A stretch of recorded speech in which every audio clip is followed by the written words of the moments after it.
Welcome to the Cardboard Crashcast. This is Ethan, your host. I'm here with Christos, Adam, Will, and Shah. Everybody say hi. Hello. Hi. What's up? We're here doing a board game review of a couple of games we just played for the first time. I haven't played for the first time, but you guys just all experienced them. This is going to be Ticket to Ride and the Quacks of Quedlinburg. If you want to stick around for just Ticket to Ride, stay here now. If you want to skip directly to the Quacks of Quedlinburg and are more interested in that, our editor is going to throw up the timestamp up on screen, so check that out. But we do have a little bit of information about Ticket to Ride before we start. This is a 7.4 out of 10 on Board Game Geek overall for rating. They consider it a weight complexity of 1.8 out of 5. So on the lower side. They say it's about a 30 to 60 minute playtime, but that's with 4 people. We did 5. What'd you guys think? Fun game. I've played it before. Wife loves it. Okay. Adam, this was your first time. Yeah, this was my first time. It was fun. I wasn't putting too much thought into it, and I just was drawing a bunch of cards, and I was just placing big treks all at once. If he wasn't putting any thought into it, I was literally not in the room. I was putting almost no thought into it. I had a great time. What do you mean you weren't putting any thought into it? You literally had like your trains off to the side in little groups, exactly how you were going to play them. I was literally, I had like 3 pairs of 6, and I was just like, if I just dump these turn after turn, am I going to end the game? That was pretty much just my only thought. Was I going to end the game out of nowhere, and everyone's going to be like, oh, the game's over. Yeah. Well, Shah, you were the one who won, right? No, Will won. I won. With his 4...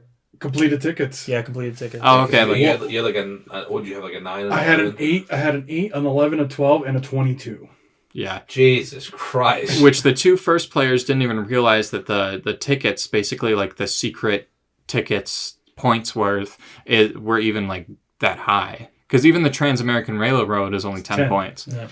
So this game is definitely a game for kids and families. They do make a Ticket to Ride Junior that's even easier. I believe they take away the secret ticket system, and it's more points as you place trains down, which really is a great time for kids.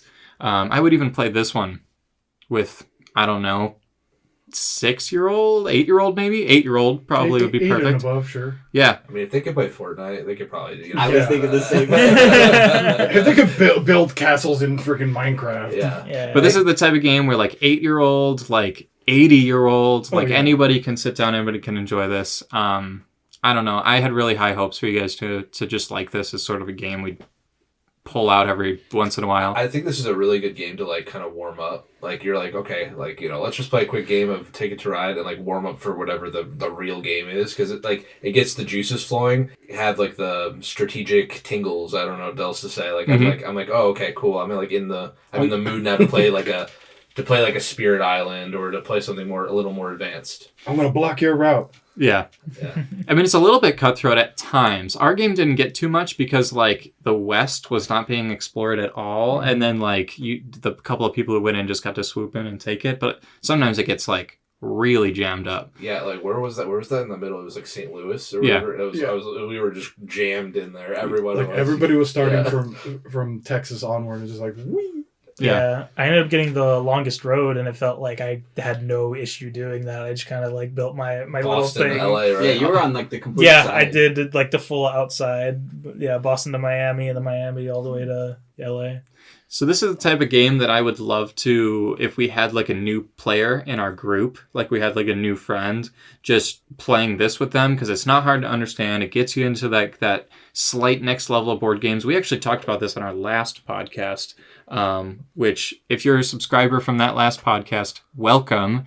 Little side note, that got like 7,000 views, where most of these podcasts have been getting like, I don't know, 500 at the most. So welcome, I appreciate it. But we explained that as sort of like level 2, I think we said, was like right after like your beginning, your Monopoly and your things people have already played. This was like your next step. Yeah, I want to say that was our like really good for families and just not the board games you think of on a normal basis. Yeah, having played it now, I really do think that this is definitely like the step up from those games. Like I feel like I could go to somebody that's only played Uno and be like, hey, listen, like let's try this out. It is just as simple, I promise. And I could probably get most people on board.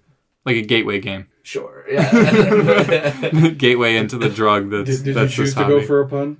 On board, choo choo. I did not, but life happens sometimes. Was there anything that you didn't like about it? Dude, some of The those card's not coming up the color you need Oh them. my gosh, yeah. Well, I was probably holding them on. You had like 30 cards in your hand. Yeah, at one point I looked over at Adam, and Adam was like fanning out his cards in his hand. I'm like, dude, I have 2. I was like, whoa. But I will say the thing I didn't like was the secret tickets or whatever.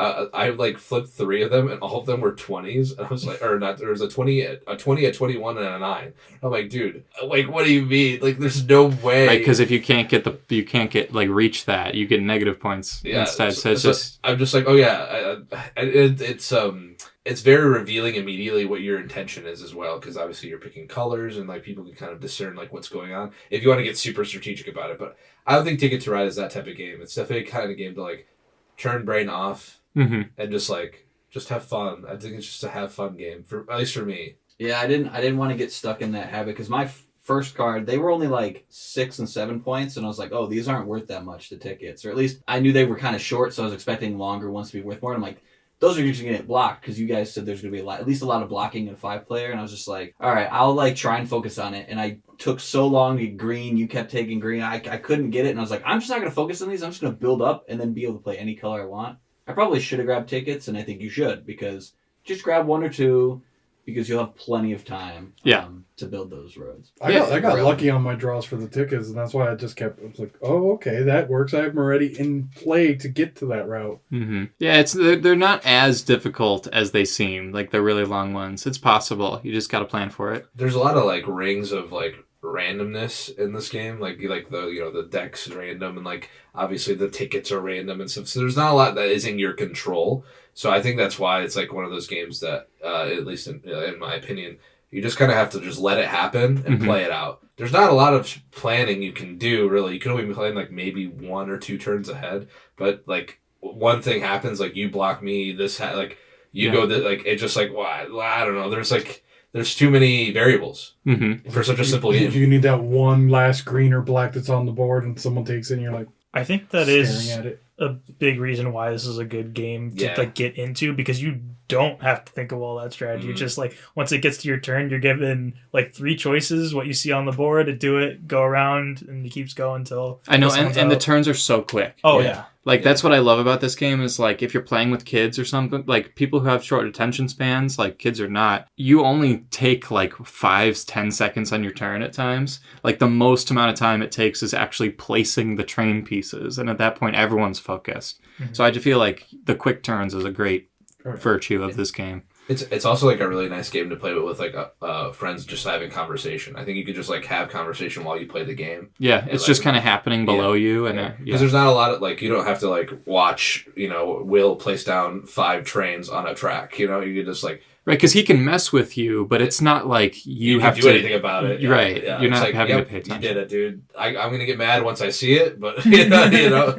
I feel it's also a lot to mess with someone, because there was a point where I was thinking of like stopping Will in his tracks because they're like a 6 white, and I was like, this just seems like too much, because then it would prevent me from getting my railway even longer.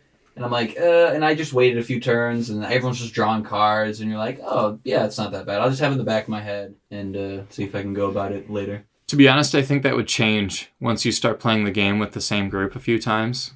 Like, once you really like kind of understand the game, and you're like, oh, these are the tickets that are in this game, so like I know he's got this one.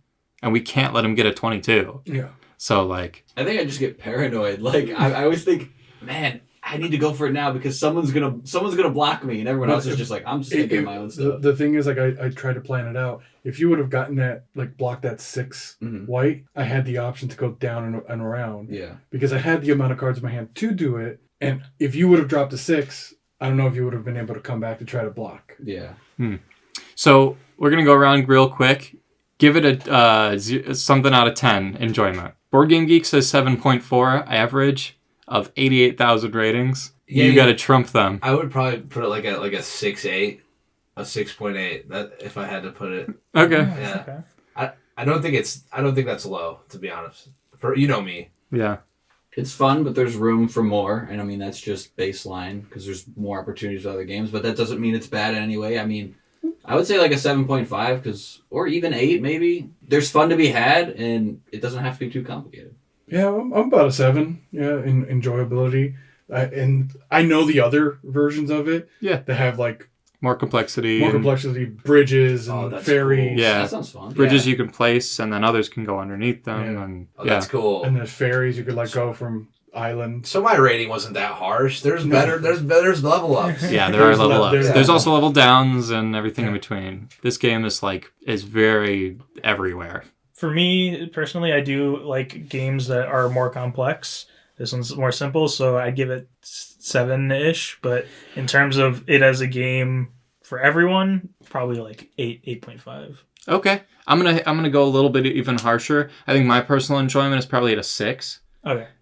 It's like slightly lower than that, just because after playing it so many times, like I start to like it's very skeleton sometimes, but it completely depends on the play group. You can absolutely, like you said, have fun above the table. I wouldn't be honest. I was going to give it a 6.1, and then I was like, but with the right group, it's just a good time. With the right group and with new people or with kids or with just being a game for everybody, it's like a 7 or an 8. Yeah, absolutely. It's not the entree, it's the appetizer. Yeah, absolutely. Well, I'd like to go to a quick commercial break and thank the patrons so much for being part of the channel. Thank all you new subscribers. I don't have any sort of sponsor or anything, so we're going to make this really quick. Thank you to Star and thank you to Ryan Jacobson, the music provider. Welcome back already. Now we're moving on to the Quacks of Quedlinburg. This is a 7.8, whereas we looked at a 7.4 for Ticket to Ride. So out of 47,000 ratings, they rate it just slightly higher. It is a weight complexity of 1.95 instead of a 1.4. So we're getting there, but it's not much more. They recommend it best at 4 players, but it plays up to 5, 45-minute playtime. I think we had a higher playtime than that, but we were also learning. What's first impressions? I liked it. It was fun. Now, I'm the only one here who's played it at all. Yeah. So everybody is like new, fresh face to this one. You had brought it up to me when we had talked in a previous episode about a comeback mechanic, and I was kind of waiting to see what that was. And I remember at the time you said maybe I wouldn't like that. I don't think it's that bad. I think it was good in general, and it actually kind of helped because the game can feel a little random, so it was fun. The randomness at times can be like, man, I'm not going anywhere. But that comeback mechanic at least just makes it feel like you're not completely out, you know? Right. Like I got completely screwed on a round where literally, even though I used my flask, I drew only the cherry bombs the entire time. And I just immediately hit a 7 and it was terrible. You did but that I still ended up like 2 rounds in a row. Yeah. He did like 3 rounds in a row. Yeah. The first few rounds, yeah. It's like, you're still at 0. Why? I wanted to say one of the big things for this game for me was that I really like games that don't have a ton of strategy because it's easy for me to like pitch them to my family and people that don't normally play games. I feel like this is one of those games where like, yeah, you can be very strategic about what you choose in terms of what are they called, the chips. The chips. Like you can like, oh yeah, I'm gonna do this and blah blah blah, and like build your bag. But like, or you can just completely be like, all right, I got 20 points. This is 10. This is 10. Just like not think about it whatsoever. Because at the end of the day, you just stick your hand in the bag, and as long as it's not white, then you're like great, yeah. And I really like that about this game. That like kind of similarly to Ticket to Ride, where there's not a lot of choice that needs to be made, and that's really valuable to me in terms of like pitching it to other people. So this is a huge like risk reward game. This is like risk reward the game. Like you just keep pulling until you stop. Did you guys like the way we did it in the final round? Yes. Where you count it down like 3, 2, 1 and then pull? Or was that worth doing the whole game? I think I would have preferred the whole game that way. Yeah, personally. same. Okay. Yeah. I don't know. Yeah, I think it gets a little bit weird with the like blue chips where you have to like kind of wait on someone. Oh, the scries? Yeah. Maybe go in order. Like I do my turn, then he does his turn, and like we kind of like. I feel like that also might maybe kind of slows people down. But either way, I think it was fun that way. Just so like everyone's kind of like on the same track and they can see what. Then you can like watch somebody pop off or like watch them blow up, and I think that's like I don't know, that's fun because at one point I was like, I literally, like, I had like 7 ones in a row, and I was like, dude, what's going on? I'm just going around this cauldron. Yeah. I've literally filled in almost every space along the way. I like the synergies of the chips a lot. I like how, like, we were just playing with the basic rules, like the basic, like, 1 bookmarks. If you've played the game before, the bookmarks go up to 4, so there's like 4 levels of complexity. We weren't playing with an expansion or anything. Even so, I feel like there was like 3 or 4 unique strategies that you could really dive into, and then there was like the supplementary ones. Blue could just help you out no matter what. No matter what. Purple was a strategy, and black was a strategy, and then orange and red, and then green, and I think green is like, it's boring. It was boring because if you pull them early on in the pools, it doesn't help you in the end. Yeah, I kind of think of it like if you just focus completely on green, you're just guaranteeing yourself like the gems every round. Yeah. I don't know what I would mix in with green. I think that's my only issue with them. I was doing green blue, and I mean it was kind of nice. I mean sometimes I wasn't hitting either of them, but I think only one time I ended on 2 green and then like a gem I got like 3. Other than that, they just like were harmless enough and slightly better than pumpkins, because if I was doing pumpkins, I might as well do mushrooms too. What does yellow do? Yellow's the one where it clears out the cherry bombs behind it. Right. Yeah. So it's kind of like a cleanup, sort of. If you're getting pissed off from like me, yeah. I just started grabbing a bunch of yellows at that point afterwards, and I was like, this is not happening again. Yeah, I think I ended up going into a little bit of everything except for green. So I took like 3 yellows, 2 or 3 blues, and then I went mostly into the pumpkin and mushroom, because I felt like that was the easiest way to push it forward. I didn't see many pinks. I had 3. Yeah, you had to like really like go into like that specifically as a strategy in order to really make it good, because it started like generating a lot once you had 3+ on your board. Maybe you run like blue. Well, like you said, blue goes with everything, but blue and pink or blue, pink, yellow, maybe. Did any of the expansions like change them at all? It doesn't. So the ingredients can change just by like the base game rules. But the expansions one of the expansions adds a new ingredient that like alters all the other ones in your pot. And then the other one is like a alchemy type thing where it's like you're curating ingredients as you're moving. So like once again, it's, like this game is like I think it's really easy to teach and really easy to grasp. Yeah. But then like the expansions, obviously, like if you want to make it more complex. Yeah. So who is this game made for? It says 10+ on the box. The community says 8+, but players? No. Age. Oh, I was like, dude, there's no way we're playing with 10 people. It's gonna take forever.